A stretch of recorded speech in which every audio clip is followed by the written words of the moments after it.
Hello everyone, good evening all. कैसे हैं आप सभी लोग? उम्मीद है आप सभी लोग बहुत अच्छे से होंगे और फर्स्ट क्लास होंगे। एक बार जल्दी से सभी लोग आ जाइए, फटाफट से ज्वाइन कर लीजिए हमारी इस क्लास को।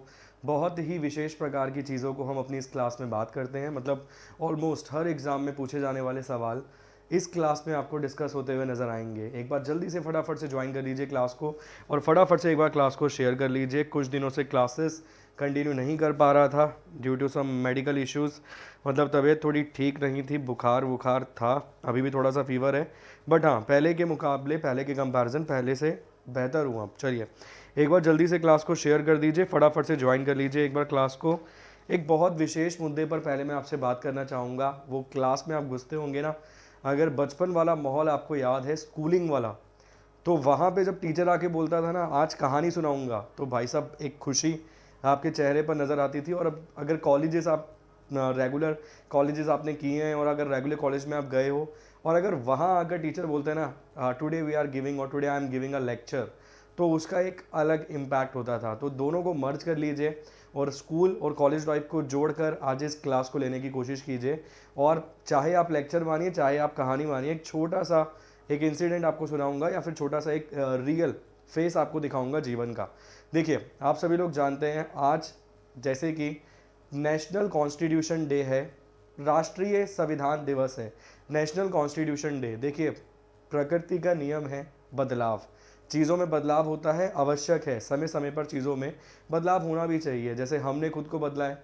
अगर पहले की थ्योरीज़ को हम पढ़ेंगे, अगर आप रीड आउट करेंगे ना पुरानी थ्योरीज़ को, तो वो थ्योरीज़ ये कहती हैं कि जो मानव की उत्पत्ति हुई है वो एडम और ईव, दो लोग थे, उनसे ये उत्पत्ति हुई है। भगवान के संदर्भ में है पूरा का पूरा। ये वाला जो पाठ्यक्रम है इसको तो साइड रखेंगे अभी। एडम और ईव आप याद रखना, मगर उसके बाद एक थ्योरी दी गई, थ्योरी ऑफ इवेल्यूएशन और थ्योरी ऑफ इवेल्यूशन, ठीक है ना। तो थ्योरी ऑफ इवोल्यूशन जो दी गई चार्ल्स डार्विन के द्वारा, वो थ्योरी ये कहती है कि भाई मानव की उत्पत्ति इस प्रकार से हुई है कि हम ग्रो करते हुए आ रहे हैं। अब ये वाली भी एक थ्योरी है। तो कहीं ना कहीं आप चेंज देख रहे हैं, दोनों ही चीज़ों में चेंज देख रहे हैं। उसी प्रकार से भारत का संविधान जब लिखा गया, आप सभी लोग जानते हैं 9 दिसंबर 1946 को भारत की संविधान सभा की पहली बैठक हुई, जिस बैठक के अध्यक्ष आपको डॉक्टर सच्चिदानंद सिन्हा नजर आएंगे। इसके अलावा उसी बैठक में बहुत सारे लोग आपको पार्टिसिपेट करते हुए नजर आएंगे। कुल मिलाकर 211 मेंबर्स ने उस दिन भाग लिया, पार्टिसिपेट किया, जिसमें लगभग 9 महिलाएं थी और बाकी सभी पुरुष थे। क्लियर। डॉक्टर सच्चिदानंद सिन्हा को चुना गया अस्थायी अध्यक्ष, टेम्पररी चेयरमैन। मैं आपको संविधान नहीं पढ़ा रहा हूँ, बस मैं आपको बता रहा हूँ कि जब संविधान लिखा गया उस समय परिस्थिति कुछ और थी, मगर आज के समय में परिस्थिति कुछ और है। मगर आपने एक केस देखा होगा बीच में, केशवानंदा भारती केस 1973, जिसके जजमेंट के समय भारत के चीफ जस्टिस थे एस एन सीकरी। तो उस समय जब ये जजमेंट दिया गया तो यही बोला गया कि basic structure of Indian constitution या फिर भारतीय संविधान का जो मूलभूत ढांचा है उसमें बदलाव नहीं किया जा सकता। तो मूलभूत ढांचा हमेशा चेंज नहीं होगा, मतलब सेम रहेगा, उसमें बदलाव नहीं किया जाएगा। ऐसा फैसला था केशवानंदा भारती केस में। मगर जिस चीज़ की समय समय पर आवश्यकता होगी उसमें आप बदलाव लेकर आएंगे। जैसे कि आपने देखा कि पहला संविधान संशोधन 1951, एक साल में ही संविधान संशोधन कर दिया गया संविधान के लागू होने के, और वहाँ पर इंट्रोड्यूस की गई 9वीं अनुसूची, जिसे हम 9th schedule of Indian constitution के रूप में जानते हैं, जहाँ पे लैंड रिफॉर्म बिल्स के बारे में लिखा हुआ आपको मिलेगा, जमींदारी प्रथा के बारे में आपको वहाँ लिखा हुआ मिलेगा। इसके अलावा एक संविधान संशोधन जो कि बहुत महत्वपूर्ण है, इवन 2 या 3 संविधान संशोधन जो बहुत ही ज़्यादा महत्वपूर्ण है, जिसमें हम बात करते हैं 42वें संविधान संशोधन की और 44वें संविधान संशोधन की।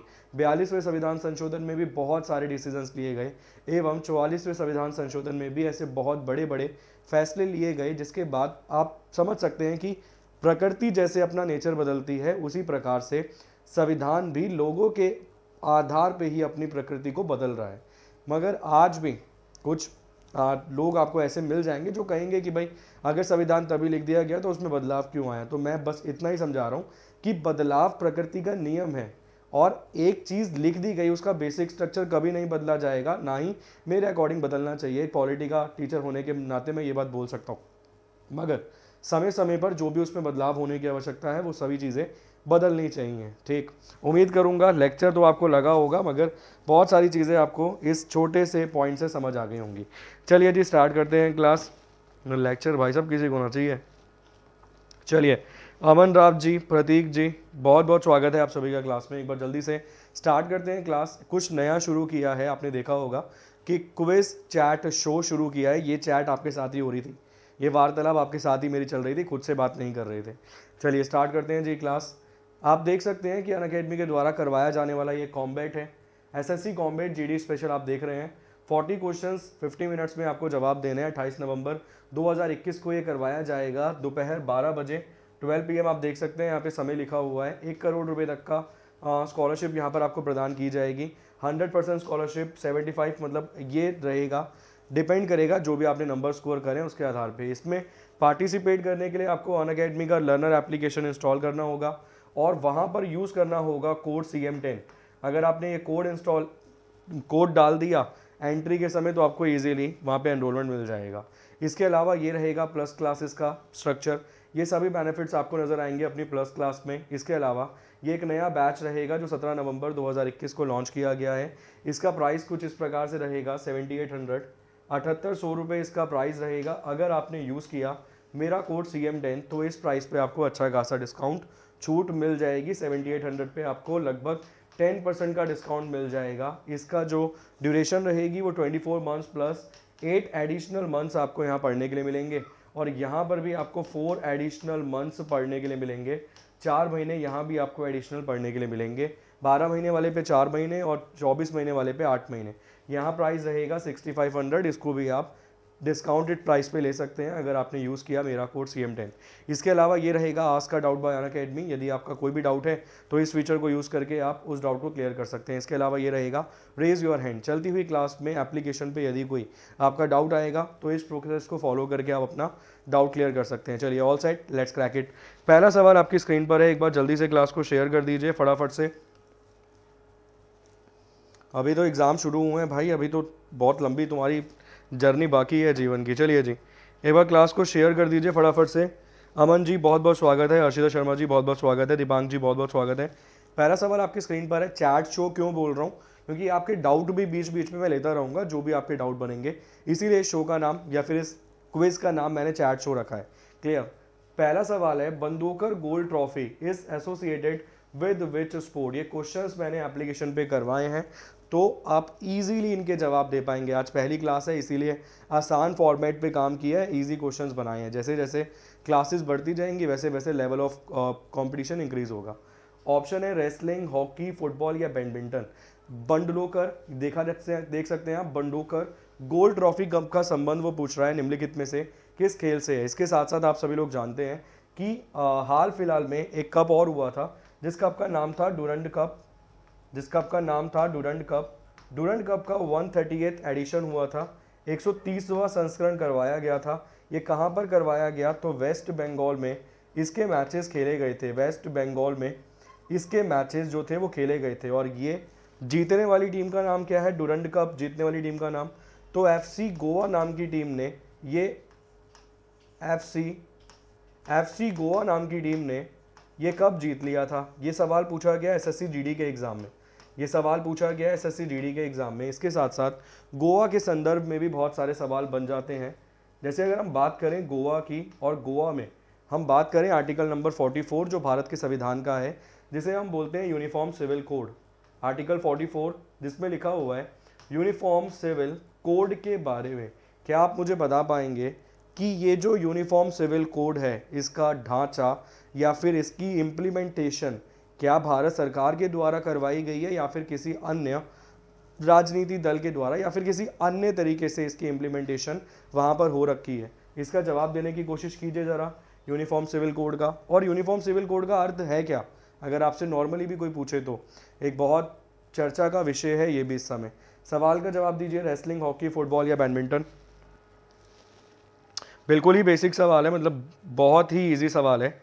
जैसे मैंने बात करा डूरंड कप की, डूरंड कप का संबंध किस खेल से है? तो डूरंड कप का संबंध रहेगा फुटबॉल से।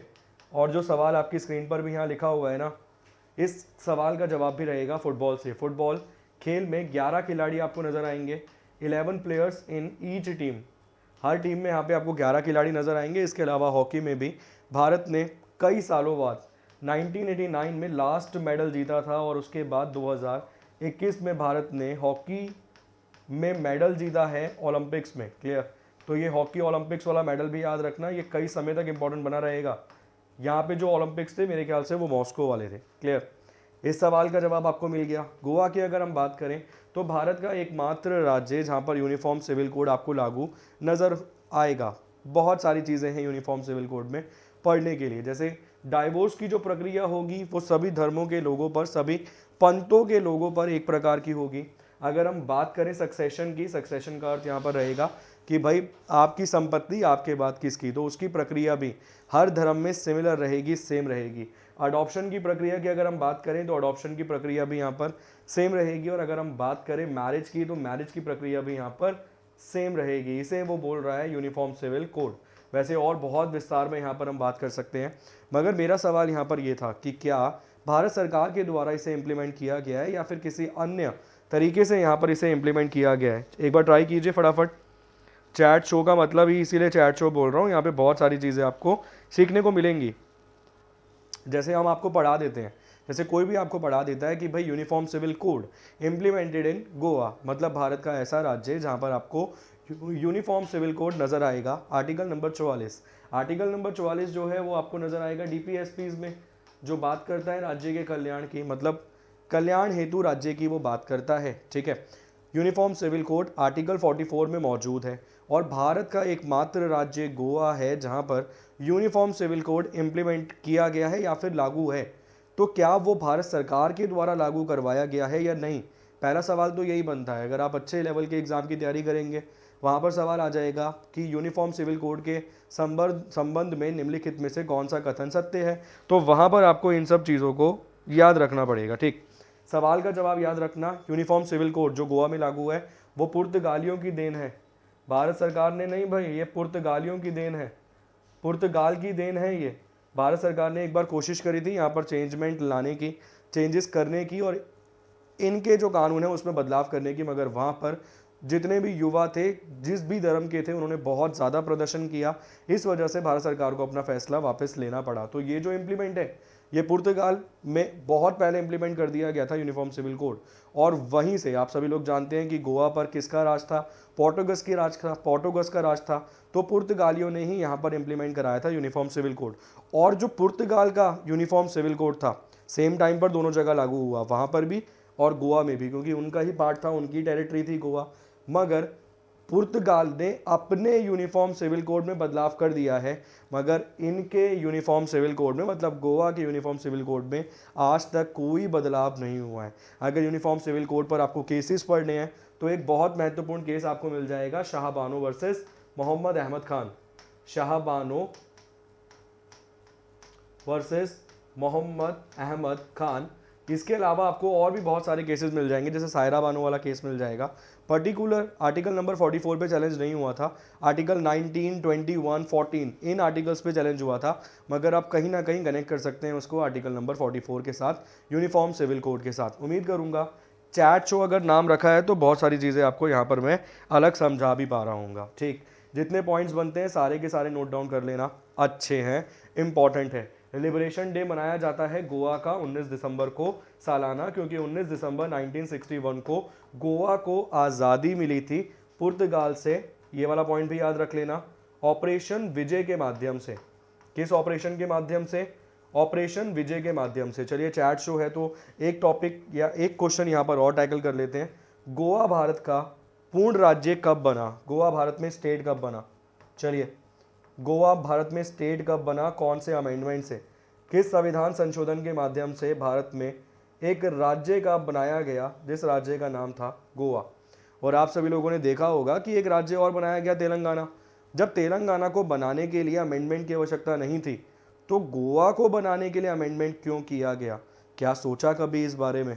चलिए जवाब दीजिए।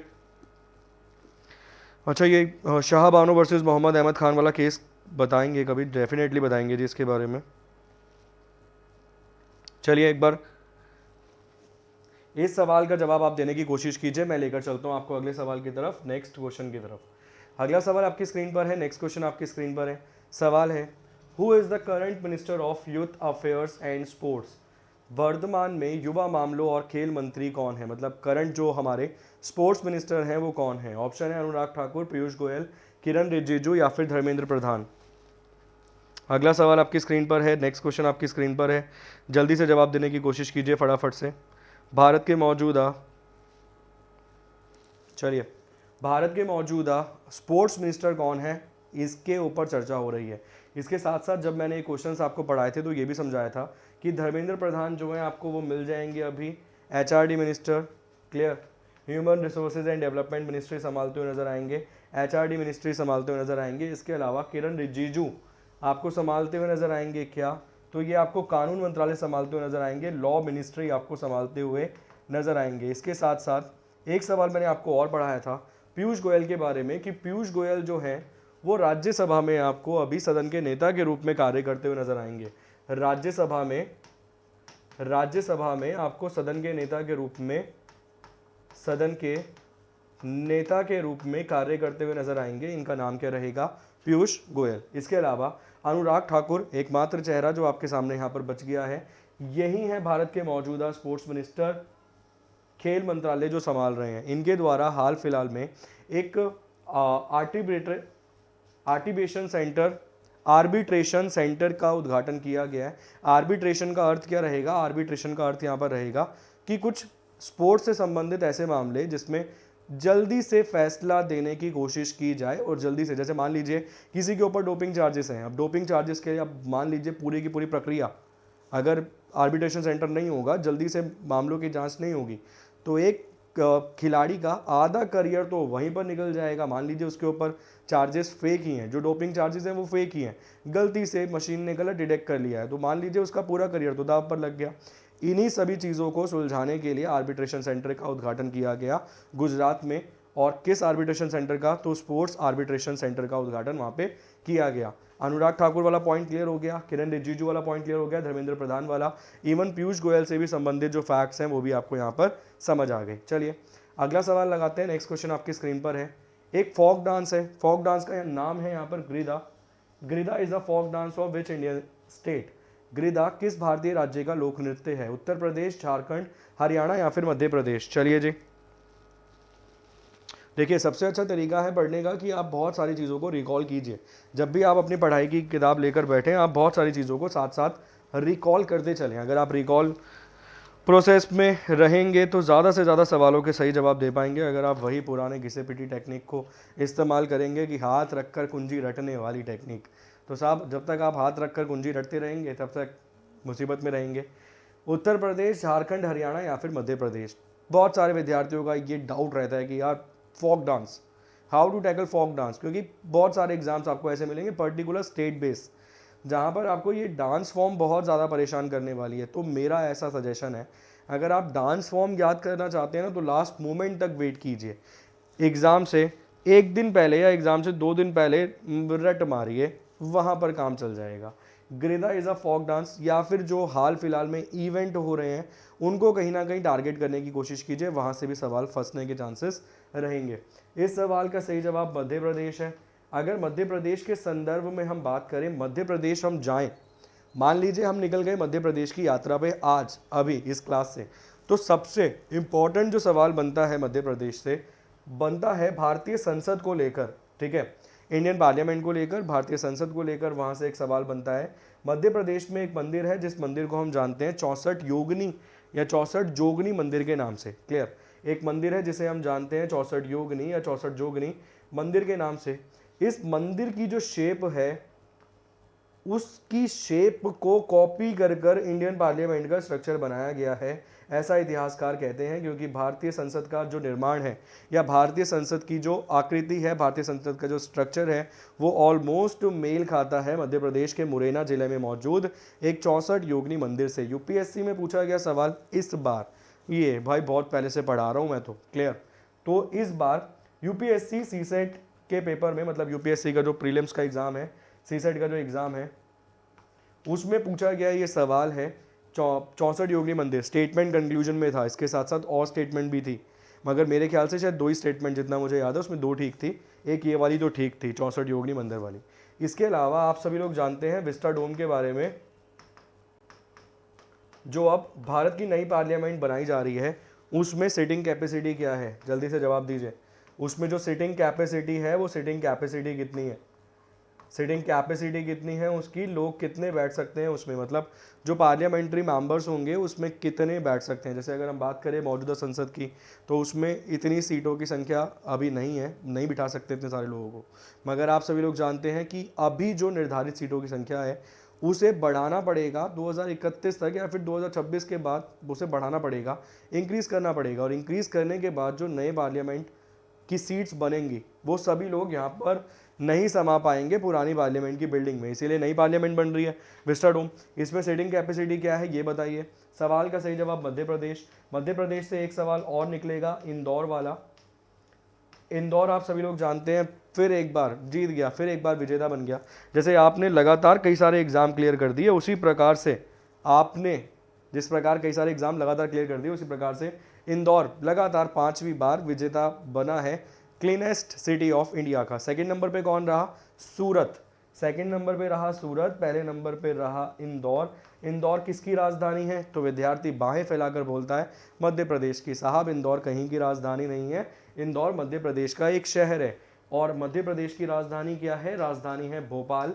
भोपाल वही शहर है जहां पर हाल फिलहाल में जन्मे एक व्यक्ति का निधन पाकिस्तान में हो गया, जिन्हें बोला जाता है पाकिस्तान न्यूक्लियर एटॉमिक बम का जनक।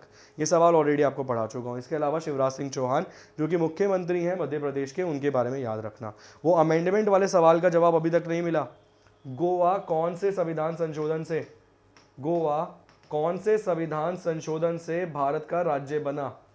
और राज्य बनाने के लिए जब संविधान संशोधन नहीं कराया जाता, जैसा कि तेलंगाना की कंडीशन में नहीं करवाया गया, तो गोवा वाले केस में क्यों करवाया गया। केवल हाथ रख के रटते रहो बस, अरे पढ़ो, चीज़ों को समझने की कोशिश करो, ज़्यादा अच्छा होगा। इसका जवाब दीजिए, उस सवाल का जवाब Madhya Pradesh. Harare is the capital of which country, Harare किस देश की राजधानी है, जिम्बाब्वे, यूक्रेन, स्लोवेकिया या पोलैंड। चलिए अगला सवाल आपकी स्क्रीन पर है, नेक्स्ट क्वेश्चन आपकी स्क्रीन पर है। क्या रहेगा सवाल का सही जवाब, जवाब देने की कोशिश कीजिए फटाफट से।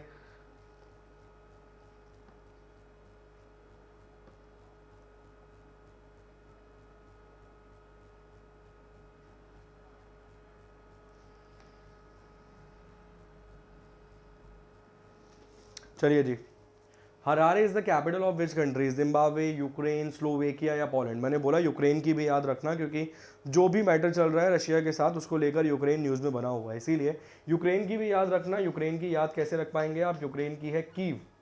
यूक्रेन की राजधानी आपको कीव मिलेगी। अगर आपसे सवाल ही पूछ लिया जाए कि यूक्रेन का निर्माण कब हुआ, तो आप जवाब देंगे यूक्रेन का निर्माण हुआ 31 दिसंबर 31 ऑफ दिसंबर 1991 को।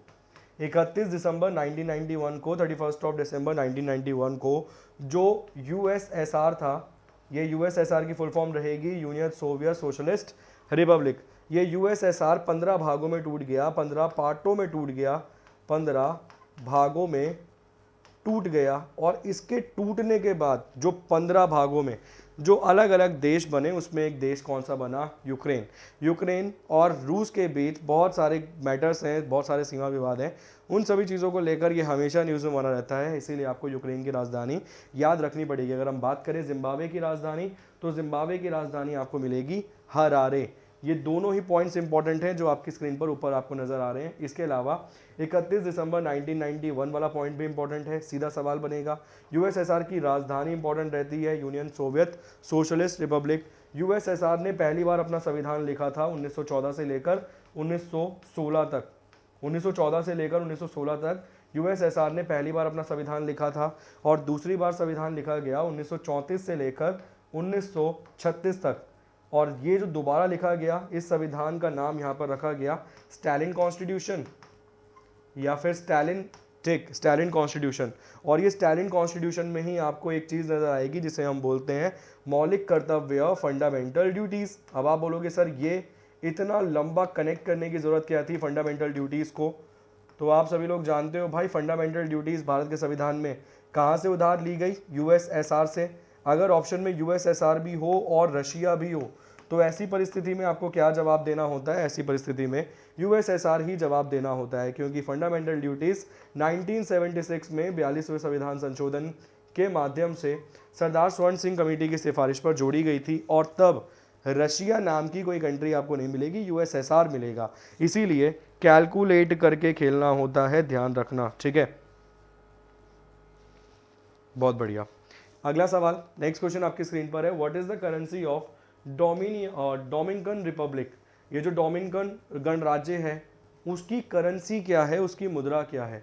यूरो है, पैसो है, रियाल है या डॉलर है? बहुत बेसिक सवाल है, और अगर रिपीटेड बेसिस पर क्वेश्चन मिल रहे हैं तो और ज़्यादा इजी हो जाते हैं। चलिए, सवाल बनता नहीं है, बनाना पड़ता है, ये चीज़ हमेशा ध्यान रखना भाई, ऐसे एग्जामिनर खेल जाएगा तुम्हारे साथ। क्या रहेगा सवाल का सही जवाब? अगर देखिए किसी भी प्रकार का विशेष राज्य है, जैसे मैं आपको बोल रहा हूँ कि भाई दिल्ली है, अगर दिल्ली को कल को पूर्ण राज्य बनाना पड़ेगा तो अमेंडमेंट होगा, ठीक है, क्योंकि दिल्ली के पास ऑलरेडी इतने सारे विशेष अधिकार हैं। हाफ स्टेट तो काउंट कर रहे हो ना, आधा राज्य तो मान रहे हो दिल्ली को, यूनियन टेरिटरी है मान रहा हूँ, मगर आधा राज्य कैसे मान रहे हो? सीएम बैठा हुआ है।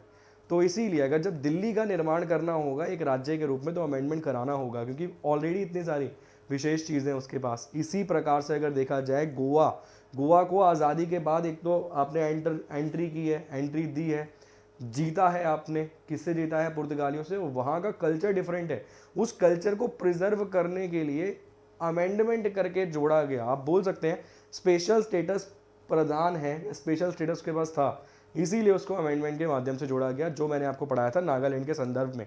क्लियर? चलिए जी, क्या रहेगा सवाल का सही जवाब? सवाल का सही जवाब है डोमिनिकन पेसो। ये पढ़ाया हुआ क्वेश्चन है, ऑप्शन नंबर बी है इस सवाल का सही जवाब। बहुत बेसिक सवाल है, आप याद रखना। करेंसी नहीं पूछी जाती है सर, कैपिटल भी पूछी जाती है, करेंसी भी। हाल फिलहाल में वियतनाम की पूछी गई है, मेरे ख्याल से कैपिटल पूछी गई है जीडी के एग्जाम में वियतनाम की। तो जल्दी से बताइए कमेंट करके वियतनाम की राजधानी क्या है। अगला सवाल है, in which state is the Hazaribagh national park situated? वो भारत का कौन सा राज्य है जहाँ पे हजारीबाग नेशनल पार्क मौजूद है? ऑप्शन है छत्तीसगढ़, पंजाब, झारखंड या गुजरात। चलिए, गुजरात के संदर्भ में तो जितने सवाल आप पढ़ सकते हैं पढ़िए, कोशिश कीजिए, क्योंकि राज्य इंपॉर्टेंट ही रहेगा। 56th amendment of Indian constitution आपको मिल जाएगा, पढ़ लेना एक बार, ठीक है। अगर 56 याद ना रहे तो 52 से शुरू कीजिए पढ़ना, 52 पढ़ लीजिए, फिर 53, 54, 55 ऐसे पढ़ लीजिए। 52 वाला तो आपको याद होगा, 1985 1985 में राजीव गांधी जी की सरकार ने एक अमेंडमेंट करवाया था, जिसके माध्यम से 10वीं अनुसूची को जोड़ा गया था भारत के संविधान में, जिसमें था दल बदल कानून।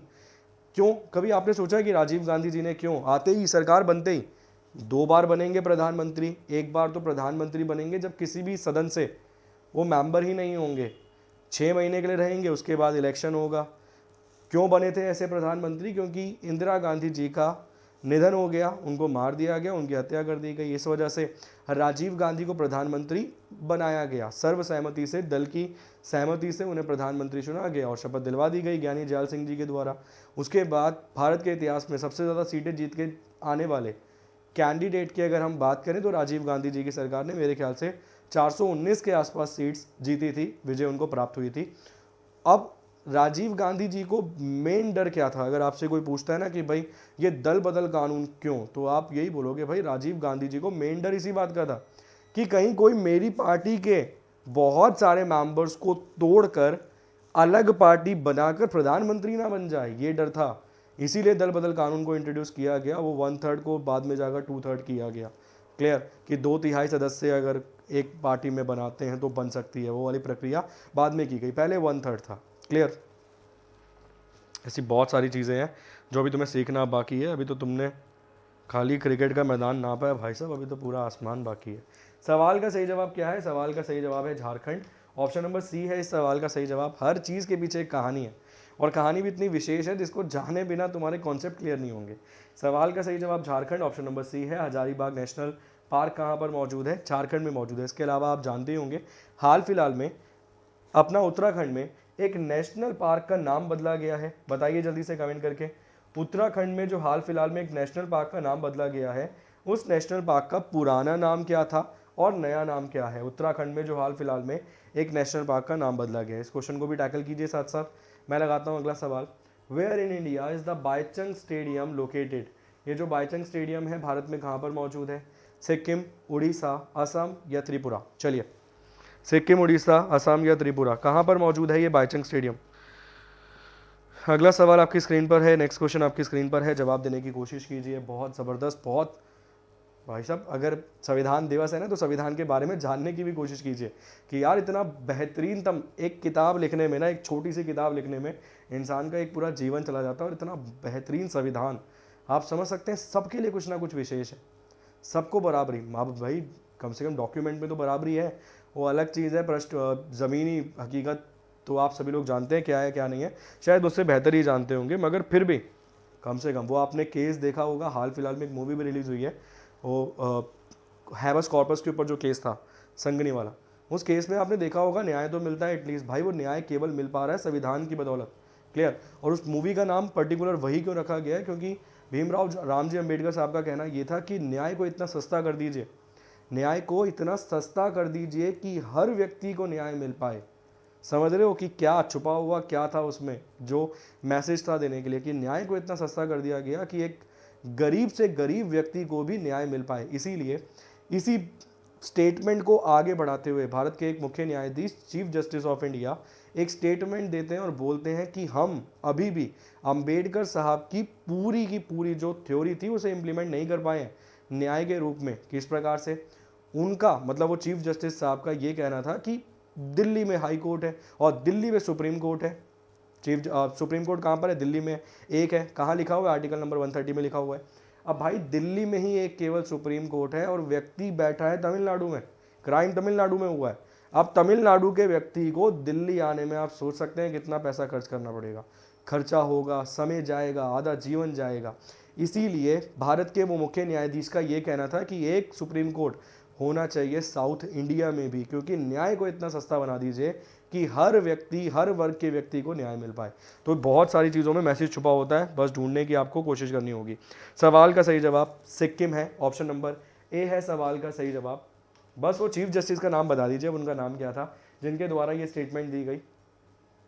ऑप्शन नंबर ए है सवाल का सही जवाब, सिक्किम है इस सवाल का सही जवाब। बाईचंग स्टेडियम कहाँ मौजूद है? सिक्किम में मौजूद है। नेक्स्ट क्वेश्चन देखते हैं, in which part of India is the Koldam dam located? Bharat का वो कौन सा भाग है जहाँ पे ये कोलदम बांध मौजूद है? पश्चिम बंगाल, जम्मू कश्मीर, मणिपुर या फिर हिमाचल प्रदेश? विभिन्न विभिन्न प्रकार के राज्य, विभिन्न विभिन्न प्रकार के, जैसे दुनिया में बहुत सारे अलग अलग कल्चर के देश हैं ना, तो हमारे देश में, हमारे एक देश में देखिए कितने विभिन्न विभिन्न प्रकार के कल्चर्स आपको मिल जाएंगे, डाइवर्सिटी मिल जाएंगी, भाषाई विविधता आपको मिल जाएगी, इसके अलावा कल्चरल में विविधता आपको मिल जाएगी, डाइवर्सिटी मिल जाएगी, फिर भी यूनाइट है, फिर भी हम लोग एक हैं, just because of one constitution. वो एक संविधान की देन है, क्योंकि उस संविधान में सबके लिए कुछ ना कुछ मौजूद है। चलिए अगला सवाल, नेक्स्ट क्वेश्चन आपकी स्क्रीन पर है, क्या रहेगा इस सवाल का सही जवाब? कोलडम डैम कहाँ मौजूद है? ये कोलदम बांध आपको नजर आएगा हिमाचल प्रदेश में। ऑप्शन नंबर डी है इस सवाल का सही जवाब, हिमाचल प्रदेश इस सवाल का सही जवाब है। हिमाचल प्रदेश के जो मौजूदा मुख्यमंत्री हैं उनका नाम है जयराम ठाकुर। वो बार बार गोवा वाला प्रश्न क्यों पूछ रहा हूँ सर, एग्जाम में सवाल आया जीडी में कि किस संविधान संशोधन के माध्यम से गवर्नर का पद बनाया गया गोवा में। अब विद्यार्थी यही कंफ्यूजन में था कि क्या टिक करके आऊँ। जिस संविधान संशोधन से वहाँ पर राज्य बनाया गया, उसी संविधान संशोधन से मुख्यमंत्री भी होगा, उसी संविधान संशोधन से गवर्नर भी होगा। इतना ही सोचना था बस पेपर में, मगर विद्यार्थी ने नहीं सोचा और बहुत सारे लोग गलत टिक करके आए हैं। सवाल का सही जवाब हिमाचल प्रदेश, 2 राजधानियाँ धर्मशाला और Shimla. Next question, Hastinapur wild life sanctuary Bharat में कहाँ मौजूद है? बिहार, उत्तर प्रदेश, राजस्थान या Karnataka? Hastinapur wild life sanctuary Bharat में कहाँ पर मौजूद है? अगला सवाल आपकी स्क्रीन पर है। चलिए जी अगला सवाल, नेक्स्ट क्वेश्चन आपकी स्क्रीन पर है, Hastinapur wild life sanctuary Bharat में कहाँ पर मौजूद है? ऑप्शन है आपकी स्क्रीन पर, बिहार में, उत्तर प्रदेश में, राजस्थान में या कर्नाटका में। बहुत बेसिक सवाल है, लास्ट क्लास में ही मैंने ये क्वेश्चंस पढ़ाए हैं, दोबारा पढ़ाने का बस केवल एक मोटिव है कि और बेहतर तरीके से आप तैयारी कर पाएँ। सवाल का सही जवाब उत्तर प्रदेश है, ऑप्शन नंबर बी है। अगर उत्तर प्रदेश, आप सभी लोग जानते हैं चुनावों को लेकर अभी भाई साहब माहौल वहाँ पे गर्म है, तो बहुत सारे एग्जाम्स में उत्तर प्रदेश बेस्ड सवाल आने के चांसेस यहाँ पर ज़्यादा रहेंगे और हो सकता है कि स्कीम्स भी पूछ जाए, हो सकता है डिफरेंट स्टेट में स्कीम पूछ जाए उत्तर प्रदेश राज्य की कि हाल फिलहाल में उस राज्य में एक स्कीम को चलाया गया है, बताइए किस राज्य ने स्कीम को चलाया है। इस प्रकार के सवाल आप देख सकते हैं। क्लियर, अच्छा क्वेश्चन है। उत्तर प्रदेश सवाल का सही जवाब है ऑप्शन नंबर बी।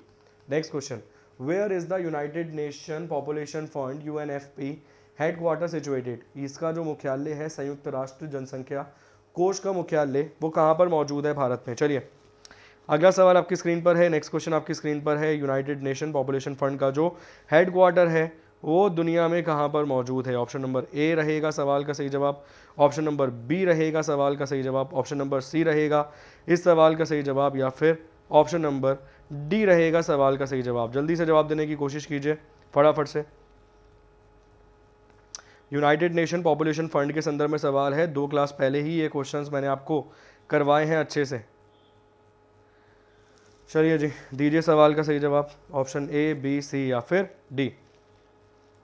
बहुत बेसिक सवाल है, बिल्कुल ही बहुत ज़्यादा न्यूज़ में है ये कंट्री, आप सभी लोग जानते हैं। यूपी में 5 एयरपोर्ट हैं, बहुत बढ़िया। और थोड़ा सा मुश्किल पूछेगा, मेरे को ऐसा लगता है अच्छे क्वेश्चन पूछने के चांसेस रहेंगे। सवाल का सही जवाब न्यूयॉर्क है, यूनाइटेड स्टेट्स ऑफ अमेरिका है। हाल फिलहाल में अमेरिका ने वो डेमोक्रेसी वाली मीटिंग बुलाई है, उससे चाइना को बाहर रखा है, वो सभी लोग आप जानते हैं। इंडिया और ताइवान को लेकर वो मीटिंग बुलाई गई है। तो हो सकता है आने वाले समय में डिप्लोमेसी के ऊपर भी क्वेश्चंस आपको नजर आए। जैसे कि अब एक नया ट्रेंड, अगर आपने देखा हो ना, अगर आप एग्जाम को नोटिस कर रहे हैं, एक नया ट्रेंड शुरू हुआ है। अब वो पूछता है अम्बेसडर, राजदूत पूछता है कि भारत का राजदूत हाल फिलहाल में उस कंट्री में अपॉइंट हुआ है, उसका नाम क्या है। तो भाई साहब डिप्लोमेसी वाली अब क्वेश्चंस भी स्टार्ट हो रहे हैं, तो ये भी आपको याद रखना पड़ेगा। सवाल का सही जवाब C new york, united states of America, दुनिया का सबसे पुराना लोकतांत्रिक देश, दुनिया का सबसे पुराना लिखित संविधान वाला देश, दुनिया का धर्मनिरपेक्षता वाला देश भी। आप कौन सी कैटेगरी में काउंट करोगे इसे आप?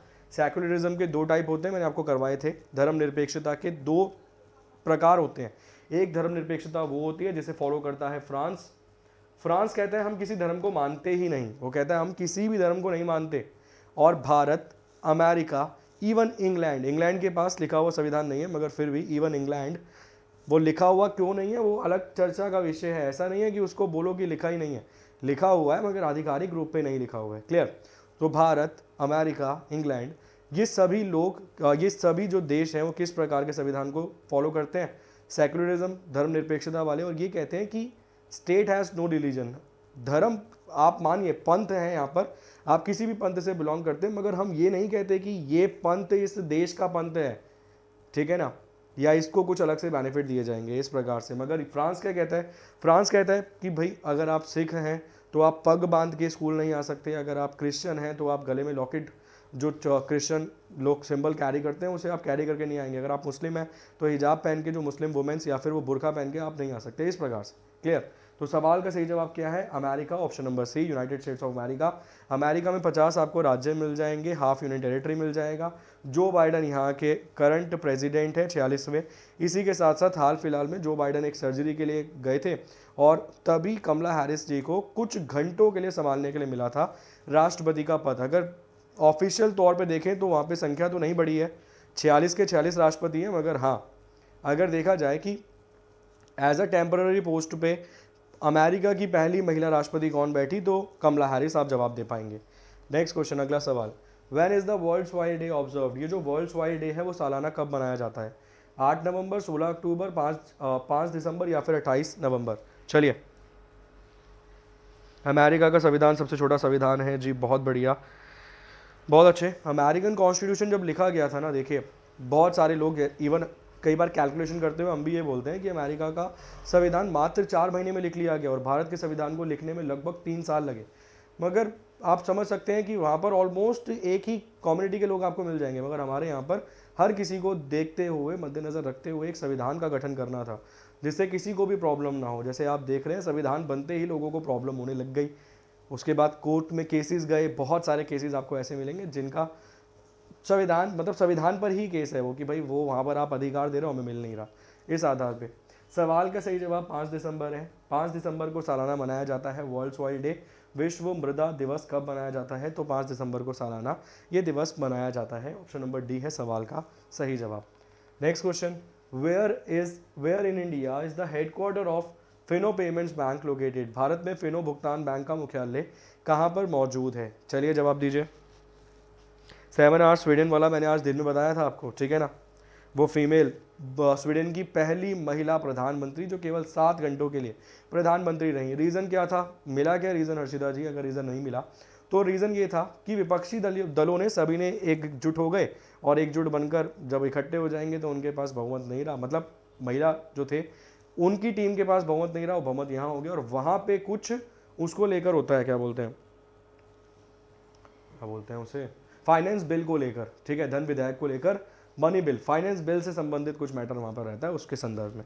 इसके अलावा दुनिया की सबसे कम उम्र तक जो राष्ट्रपति मिलेंगे वो आपको मैक्सिको में मिलेंगे, जो मेरे ख्याल से केवल शायद बहुत कम समय तक रहे थे। मैं 36 घंटे के आसपास रहे थे, पता नहीं कितने टाइम तक रहे थे वो, या 36 मिनट ऐसा कुछ था उनको लेकर। चलिए अगला सवाल आपकी स्क्रीन पर है, नेक्स्ट क्वेश्चन आपकी स्क्रीन पर है। फिनो बैंक का हेडक्वार्टर पूछ रहा है, क्या रहेगा सवाल का सही जवाब? ऑप्शन नंबर ए, बी, सी या फिर डी। देखिए जब इंसान हारता है ना तो हार के जीतने के बाद जो खुशी होती है वो अलग होती है। अब जब वो महिला दोबारा प्रधानमंत्री बनेंगी तो इस बार वो समझ के सूझबूझ के साथ वो प्रधानमंत्री बनेंगी कि कैसे कैलकुलेटेड रिस्क के साथ उन्हें प्ले करना है। सवाल का सही जवाब यहाँ पर मुंबई है। ऑप्शन नंबर ए है सवाल का सही जवाब, मुंबई है यहाँ पे सवाल का सही जवाब। Economic capital of India, Bharat की आर्थिक राजधानी के रूप में आप जानते हैं मुंबई को। मुंबई का पुराना नाम बॉम्बे हुआ करता था। इसको नाम कब बदला गया? तो 1995 में इसका नाम बदला गया, 1995 में इसका नाम बदला गया। इसके अलावा महाराष्ट्र में इस समय शिवसेना की सरकार आपको मिल जाएगी। क्लियर? जिसके फाउंडर कौन थे एक बार जल्दी से बता दीजिए। शिवसेना जो सरकार है अभी महाराष्ट्र में, शिवसेना की सरकार है जिसके अभी मुख्यमंत्री हैं उद्धव ठाकरे साहब, उस पार्टी के फाउंडिंग मेंबर का नाम क्या है, उनके फाउंडर कौन थे, ये आप बता दीजिए। सवाल का सही जवाब मुंबई है। Next question, in which state is the Paljor stadium located? ये भारत का कौन सा राज्य है जहाँ पे पलजौर स्टेडियम मौजूद है? चलिए पलजौर स्टेडियम भारत में कहाँ पर मौजूद है? काजल जी बहुत बहुत स्वागत है क्लास में, कीर्तिराज जी बहुत बढ़िया। चलिए अगला सवाल, नेक्स्ट क्वेश्चन आपकी स्क्रीन पर है। मैं पर्सनली आपको सजेशन दूंगा कि जिसने इस वीडियो को कंप्लीट नहीं देखा, इस वीडियो को कंप्लीट देखना शुरू से, बहुत सारे डाउट्स आपके क्लियर हो जाएंगे केवल एक क्लास से, मात्र एक क्लास से। बाला साहब ठाकरे साहब बहुत बढ़िया। चलिए सवाल का सही जवाब क्या है? आज ही आपने एक सवाल पढ़ा ऑलरेडी सिक्किम के संदर्भ में, इस सवाल का सही जवाब भी सिक्किम ही रहेगा। ऑप्शन नंबर सी रहेगा सवाल का सही जवाब, सिक्किम रहेगा इस सवाल का सही जवाब। एक क्वेश्चन और बनता है, अगर आप आगे कंटिन्यू करेंगे ना तो इसी में एक क्वेश्चन और बनेगा। क्वेश्चन इस प्रकार है कि किसी भी राज्य में सबसे लंबे समय तक रहने वाले मुख्यमंत्री का नाम क्या है? Longest serving chief minister of any state in India. Bharat में किसी भी राज्य में सबसे लंबे समय तक मुख्यमंत्री पद पर रहने वाले व्यक्ति का नाम क्या है? तो आप सभी लोग जानते होंगे मेरे ख्याल से, पवन कुमार चामलिंग आपको मिल जाएंगे, ठीक है, पवन चामलिंग आपको मिल जाएंगे सबसे लंबे समय तक मुख्यमंत्री रहने वाले। बस किस राज्य के मुख्यमंत्री थे ये बता दीजिए मुझे, वो राज्य कौन सा था जिस राज्य के ये मुख्यमंत्री थे। इसके अलावा सेकंड नंबर पे आपको मिल जाएंगे ज्योति बासु, सेकंड नंबर पे आपको मिल जाएंगे यहाँ पे ज्योति बासु। ज्योति बासु कितने समय तक मुख्यमंत्री रहे थे? तो लगभग ये 21 साल के आसपास रहे थे, 21 ईयर्स के आसपास ये मुख्यमंत्री रहे थे। किस राज्य के रहे थे? तो वेस्ट बंगाल के। एक समय पे भारत के सबसे समृद्ध राज्य वेस्ट बंगाल के मुख्यमंत्री ये रहे थे। वेस्ट बंगाल कब से लेकर कब तक समृद्ध आप मानेंगे? लास्ट, जैसे मान लीजिए मैं आपसे पूछ रहा हूँ कि भाई जो मेट्रो ट्रेन है वो कब से चली, मैं बोल रहा हूँ दिल्ली वाली, ठीक है, तो आप बोलोगे 2006-7 से शुरू हुई, ठीक है ना। मेट्रो मैन ऑफ इंडिया कौन है एक बार ये भी बताइए जल्दी से। तो वेस्ट बंगाल की जो लास्ट समृद्धि देखी जाती है ना, जहाँ पर बहुत ज़्यादा लूट खसोट की गई, वो आपको मिलेगा 1765 से लेकर 1772, और 1765 से लेकर 1772 को ही कहा गया है लूट के 7 साल। लूट के 7 साल, अगर आप भारत के इतिहास को पढ़ेंगे या फिर राजनीतिक तौर पे भी भारत के इतिहास को पढ़ना चाहेंगे तो आपको ये 7 साल मिलेंगे, लूट के 7 साल। यहाँ पे आपको लॉर्ड क्लाइव मिलेंगे, क्लियर, यहाँ पे आपको लॉर्ड क्लाइव मिलेंगे शासन करते हुए। आप सभी लोग जानते हैं बंगाल, मद्रास और बॉम्बे क्षेत्र में इनका राज आपको मिलेगा। उसके बाद 1772 में सीक्रेट कमेटी की सिफारिश पर एक ऐसे व्यक्ति जिन्हें वापस भेज दिया गया था ब्रिटेन, उन्हें दोबारा बुलाया जाएगा, ठीक है, और भारत में इम्प्लीमेंट किया जाएगा रेगुलेटिंग एक्ट। भारत का संदर्भ सर, भारत का मतलब यहाँ पर केवल वेस्ट बंगाल, बॉम्बे और मद्रास की हो रही है। तो रेगुलेटिंग एक्ट वापस किस अधिकारी को बुलाया गया? वैरन हेस्टिंग को।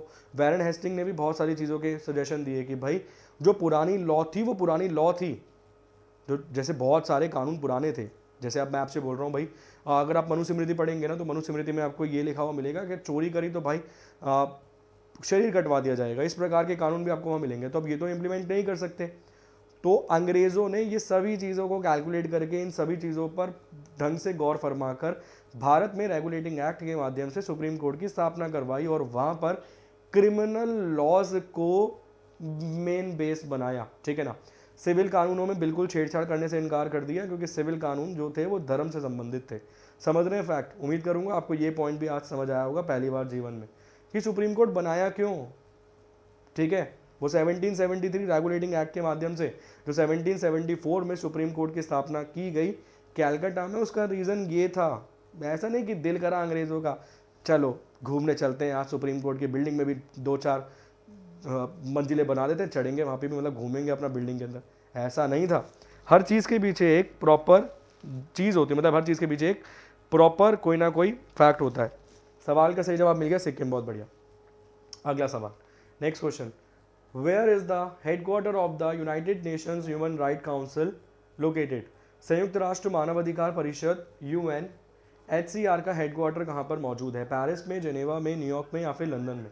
चलिए, where is the headquarter of United Nation Human Right Council located? Paris, Geneva, New York या फिर लंदन?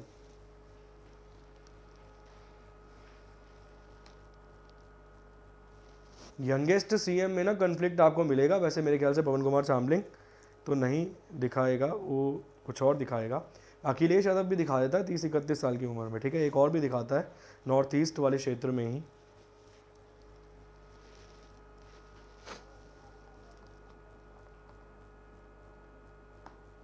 चलिए जी, अगला सवाल आपकी स्क्रीन पर है।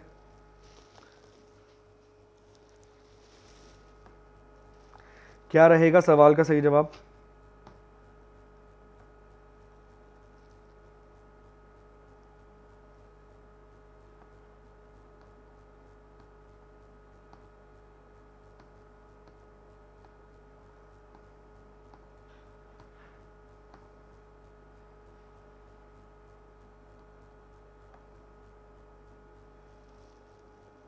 बहुत बेसिक सवाल है ये तो, आपकी स्क्रीन पर जो है हेडक्वार्टर्स अगर आपने याद कर रखे हैं एक बार तो आप इजीली जवाब दे देंगे। सवाल का सही जवाब है जेनेवा, स्विट्ज़रलैंड। आप सभी लोग जानते हैं जेनेवा स्विट्ज़रलैंड में मौजूद एक शहर है। अगर बात करें स्विट्ज़रलैंड की राजधानी की तो कैपिटल आपको मिल जाएगी बर्न के रूप में। क्लियर? नेक्स्ट क्वेश्चन, ये जो कीर्तन डांस फॉर्म है, ये कीर्तन डांस फॉर्म है, ये कीर्तन डांस फॉर्म भारत में किस राज्य की डांस फॉर्म है?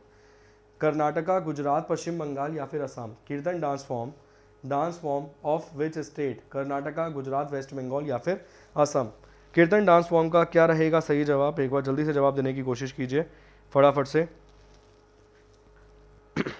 कीर्तन dance form is a dance form of which Indian state? Basic मगर महत्वपूर्ण कक्षा, बहुत बढ़िया। सवाल का सही जवाब है यहाँ पे West Bengal, option number C। मान लीजिए सवाल आपसे यही पूछ लिया गया कि वेस्ट बंगाल के लॉन्गेस्ट सर्विंग CM कौन थे, तो आपको जवाब देना पड़ेगा ज्योति बासु। ऐसा नहीं है कि उस सब परिस्थिति में भी आप पवन जामलिंग दे रहे हैं, ध्यान से कैलकुलेटेड तरीके से एग्जाम देना होता है, ऐसे नहीं कि कुछ भी तरीके से कुछ भी कर दिया। ठीक, सवाल का सही जवाब वेस्ट बंगाल। वेस्ट बंगाल की राजधानी आप जानते हैं कोलकाता आपको मिल जाएगी, जिसे बोला जाता है places of city of places के रूप में, ठीक है, इस प्रकार से। Next question, which of these UNESCO world heritage site is located in Telangana? निम्न से यूनेस्को विश्व धरोहर में स्थल तेलंगाना में स्थित है, मतलब निम्नलिखित में से वो कौन सा है जो कि एक यूनेस्को की हेरिटेज साइट भी है और वो मौजूद है तेलंगाना में? Ramappa temple, the architecture work of Corbusier, rock shelter of Bhimbetka या फिर मोनूमेंट्स ऑफ पटाडकल? चलिए, क्या रहेगा सवाल का सही जवाब? ऑप्शन A, B, C या फिर D? बहुत ही बेसिक सवाल है, क्या रहेगा? इसे ही रुद्रेश्वर मंदिर के नाम से भी जाना जाता है, रुद्रेश्वर टेम्पल के नाम से भी इसे जाना जाएगा। इस सवाल का सही जवाब है ऑप्शन नंबर A, रंपपा टेम्पल, रंपपा मंदिर आपको ये नजर आएगा। ऑप्शन नंबर A सवाल का सही जवाब है रंपपा मंदिर, रंपपा टेम्पल रहेगा सवाल का सही जवाब। किसी दिन बिम्बेटका की गुफाओं के बारे में ना आपको थियोरिटिकल जो चीज़ें पढ़नी चाहिए वो पढ़ाने की कोशिश करूँगा। देखता हूँ, एक तो यार विद्यार्थी SSC वाला है, ठीक है, और पढ़ने वाला थोड़ा सा उसको लगता है कि यार केवल क्वेश्चंस पे ही काम चल जाएगा, थ्योरी पढ़ाओ तो वो पढ़ता नहीं है, थोड़ा सा यहाँ पे दिक्कत आती है बस, वरना तो सभी चीज़ों की आपको थ्योरी बेसिक तरीके से समझा दी जाए। अगला सवाल है, what is the capital and currency of Denmark? Denmark की राजधानी और मुद्रा क्या है? बहुत बेसिक है, अगर डेनमार्क की आपको कैपिटल पता है ना तो कुछ भी करने की ज़रूरत नहीं है, ठीक है। ये बेरूत किसकी राजधानी है, मुझे ये बता देना बस एक बार।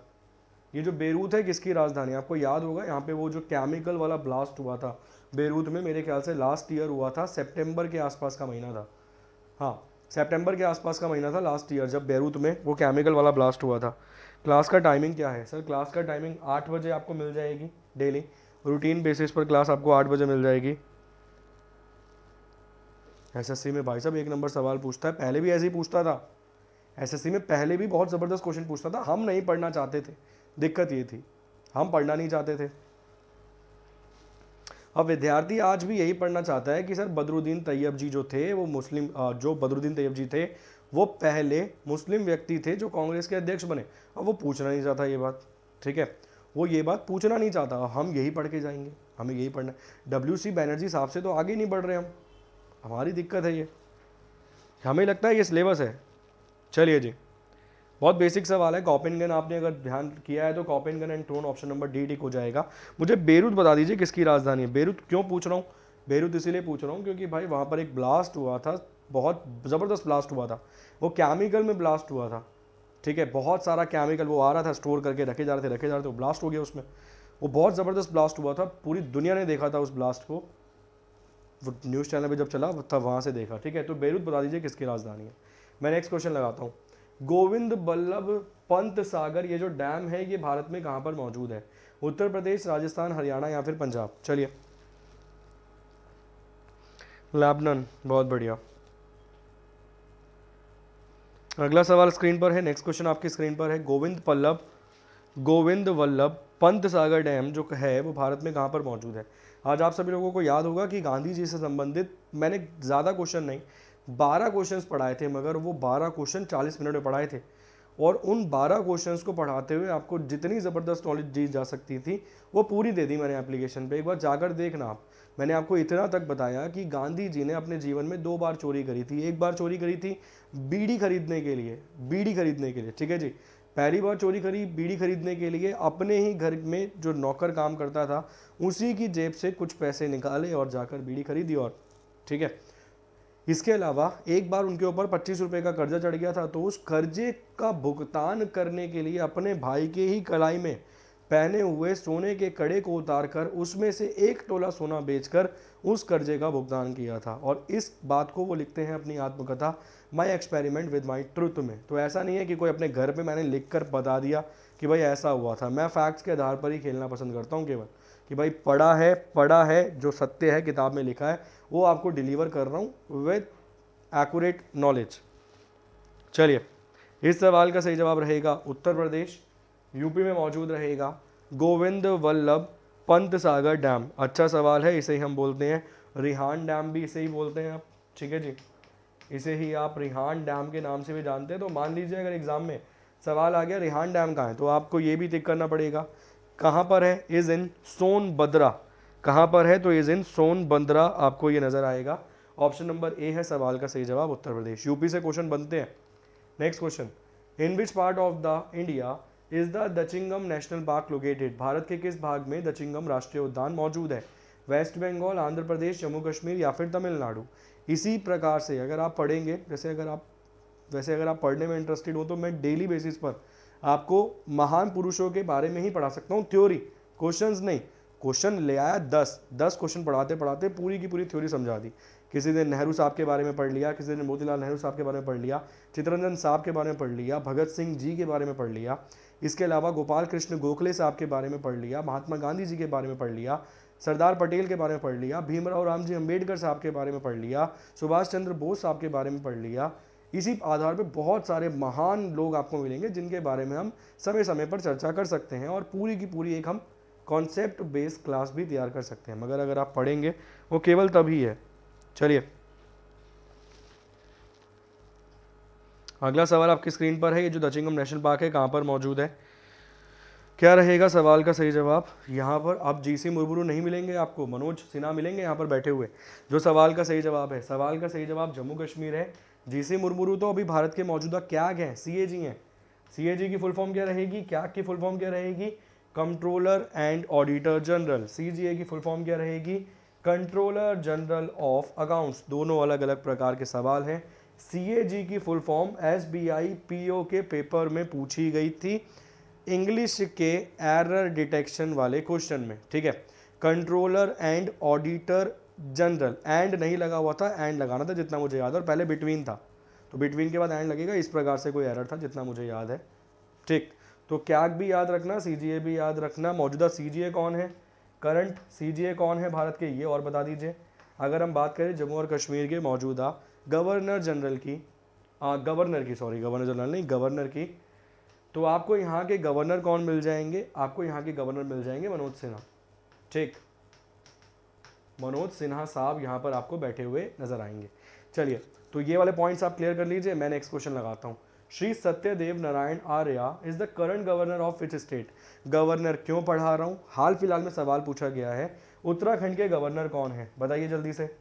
उत्तराखंड के गवर्नर जैसे ही बदले थे वैसे ही बताया था मैंने। उत्तराखंड के गवर्नर कौन है अभी मौजूदा? मैंने आपको बताया था, बेबी रानी मौर्य जी ने इस्तीफा दे दिया, रेजिग्नेशन दे दिया, रिजाइन कर दिया, और उसके बाद उनको कहाँ, किसको बनाया गया उत्तराखंड का गवर्नर? ये सवाल आपको पढ़ाया था। चलिए, पॉलिटी वाली क्लास तुम्हारे एग्जाम हो जाए भाई फिर शुरू करूंगा। पॉलिटी वाली क्लास तो पूरी करूंगा, मैंने बोला 100 डेज 100 क्लास वाली पॉलिटी, उसको तो शुरू करना ही है दोबारा। मैं सोच रहा हूँ पहले आपके एग्जाम हो जाए, दीपक दास मिलेंगे, बहुत बढ़िया। सीजिए, चलिए, गुरमीत सिंह, ये जनरल गुरमीत सिंह जी वाला सवाल पूछा गया है उसके एग्जाम में, अपने जीडी के एग्जाम में। फिर विद्यार्थी बोलता है हमें क्वेश्चन नहीं मिल रहे। भाई ढूंढोगे तो क्वेश्चन मिलेंगे पेपर में। ये सोचो 3-4 क्वेश्चन तो मैंने खड़े खड़े बता दिए ये एग्जाम में आ रहे हैं।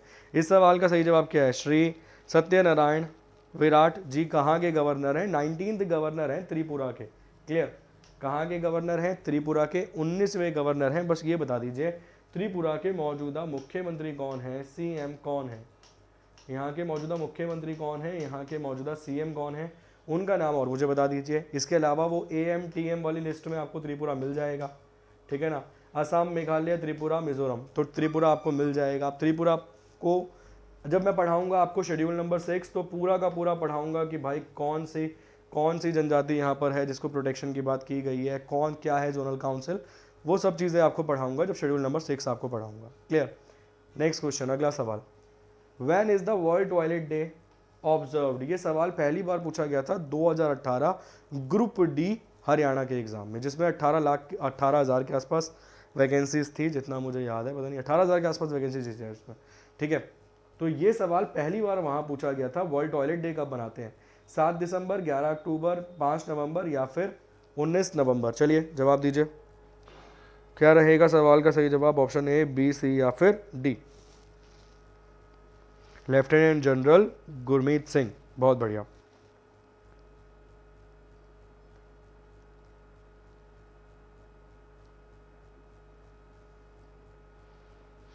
अगला सवाल आपकी स्क्रीन पर है, नेक्स्ट क्वेश्चन आपकी स्क्रीन पर है। क्या रहेगा इस सवाल का सही जवाब? जल्दी से कोशिश कीजिए जवाब देने की, बेसिक सा ही क्वेश्चन है ये भी। कब बनाते हैं टॉयलेट डे? ये मूवी भी आई थी भाई, तब भी बहुत फेमस हुआ था ये, ठीक। सवाल का सही जवाब है सालाना 19 नवंबर को मनाया जाता है विश्व टॉयलेट दिवस। क्लियर?